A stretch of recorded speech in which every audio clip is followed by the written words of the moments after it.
Hello friends, একটা গুরুত্বপূর্ণ update নিয়ে হাজির হয়ে গেছি। পার্শ্ব শিক্ষকদের বেতন বৃদ্ধির জন্য গুরুত্বপূর্ণ কিছু তথ্য আপনাদের সাথে শেয়ার করতে চলেছি। দাবিপত্র পেশ করার পর কতটা পজিটিভ বার্তা আসতে চলেছে সেই নিয়েও আপনাদেরকে গুরুত্বপূর্ণ ইনফরমেশনগুলো দেব। এবং 25শে নভেম্বরের আগে পার্শ্ব শিক্ষকদের চরম পদক্ষেপ গ্রহণ করা হচ্ছে, এই নিয়েও কিছু বার্তা কিন্তু আপনাদেরকে দিতে চলেছি। দেখুন, জয়েন্ট ফোরামের নেতৃত্বরা আশ্বাস দিয়েছেন যে নভেম্বরে বেতন বৃদ্ধির একটা পজিটিভ বার্তা আসলেও আসতে পারে। অক্টোবরের 27 তারিখে গঠিত জয়েন্ট ফোরামের প্রথম কর্মসূচি ছিল মুখ্যমন্ত্রীর বাড়ি কালীঘাটে দাবিপত্র পেশ। সেটা কিন্তু ঠিকঠাকভাবেই দাবিপত্র পেশ হয়ে গেছে, সেই নিয়েও আপনাদেরকে বিস্তারিত আপডেট দিয়ে দিয়েছি। কলকাতা হাইকোর্টে প্যারালালি আপনাদের যে কেসগুলো চলছে সেই নিয়েও আপডেট দিয়েছি। এখনও পর্যন্ত সেসব আপডেট যারা দেখেননি তারা দেখে নেবেন। সরকারপন্থী নেতৃত্বরা সরকারের কাছে দাবি আদায়ের জন্য নির্দিষ্ট পথে দাবি পেশ করেছেন। সকলে একজোট হয়ে বেতন বৃদ্ধির দাবি আদায় করার তাগিদ বুঝতে পেরেছেন এবং নেতৃত্বরা তাই সকলে মিলে সবার বেতন বৃদ্ধির দাবিতে একজোট হয়ে প্রথমেই তারা চলে গেছে কালীঘাটে মুখ্যমন্ত্রীর দরবারে তাদের দাবিপত্র পেশ করার।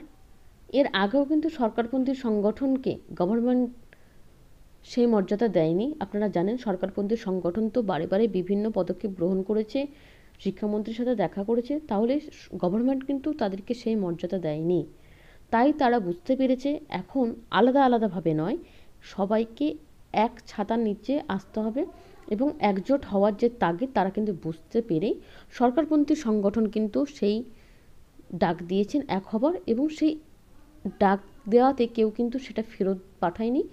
তারা কিন্তু সবাই একজোট হয়েছে, প্রত্যেকে ফার্স্ট পদক্ষেপ গ্রহণ করেছেন এবং 1/3/2024 নির্দেশ অনুযায়ী স্ল্যাব অনুসারে যাতে বেতন বৃদ্ধি হয় সেই জন্যই কিন্তু বেতন বৃদ্ধির দাবি পেশ করা হয়েছে।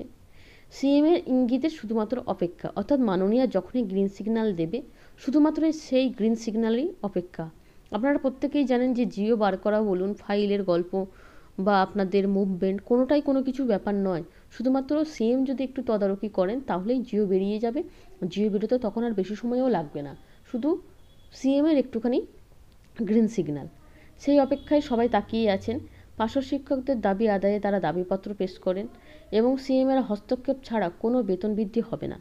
নেতৃত্বরা আশাবাদী যে তারা নভেম্বরে বেতন বৃদ্ধির সম্ভাবনা থাকতে পারে।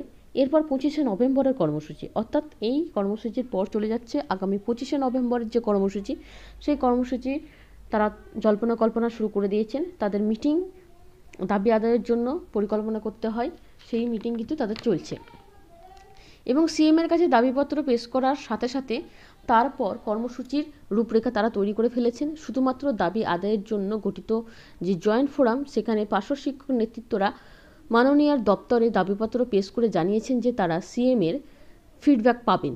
তারা এটা আশাবাদী যে সিএম অবশ্যই তাদের ফিডব্যাক দেবেন। এই নিয়ে আধিকারিকদের কাছে যে দাবিপত্র পেশ করেছেন সেটা বিকাশ ভবনে যাবে, তারপর সেটা কতটা কী তৎপরতা দেখায় তারপরে সেই ফিডব্যাক কিন্তু পাবেন বলেই আশা করা যাচ্ছে। সিএমের সাথে সাক্ষাতের বিষয়টি তার প্রার্থনা করেছেন, বিষয়টি রমিউল বাবু দেখবেন যাতে স্বল্প সময়ের জন্য হলেও সিএমের সাথে সাক্ষাৎ হয়, একটা আর্জি কিন্তু জানানো হয়েছে। আগামী 25শে নভেম্বরের আগে এর মধ্যে শিক্ষামন্ত্রীর সাথে দেখা করা হবে, এটাও একটা বিষয় তাদের রয়েছে। অর্থাৎ আগামী 25শে নভেম্বরের কর্মসূচির আগে শিক্ষামন্ত্রীর সাথে কিন্তু একটা দেখা করার বা অ্যাপয়েন্টমেন্ট নেওয়ার বিষয় রয়েছে। সিএমের দপ্তরে দাবি পেশ করার পরেই এই আপডেট পাবেন তারা, এবং আগের আলাদা আলাদাভাবে তারা মুভমেন্ট করতে হতো, এখন যা সিদ্ধান্ত হবে একত্রে, এবং যা আপডেট পাবেন সকলে একত্রেই পাবেন, আলাদা আলাদাভাবে কোনো ব্যাপার নয়। এই কথাটা আগেও আপনাদের বলেছি। জয়েন্ট ফোরামের উদ্দেশ্যটা খুব সুন্দর এবং যে ফলাফল পাওয়ার জন্য আপনারা চেষ্টা করছেন সেটা খুব শীঘ্রই যাতে হয় সেটা একটা দেখার, এবং সেই জায়গা থেকে জয়েন্ট ফোরাম চেষ্টা করে যাচ্ছে যাতে খুব তাড়াতাড়ি আপনাদের এই দাবিগুলো পূরণ হয়। তো 25শে নভেম্বরের কর্মসূচির আগে শিক্ষামন্ত্রীর সাথে দেখা, তারপর 25শে নভেম্বরের কর্মসূচি, এবং সেই নিয়েও কিন্তু রূপরেখা তৈরি হয়ে গেছে। পরবর্তী ভিডিওতে এই নিয়ে আরও আপডেট নিয়ে আসছি। এখন এই ইনফরমেশানগুলো দেওয়ার ছিল। এখনকার মতো এইটুকু। ভিডিওটা দেখার জন্য ধন্যবাদ।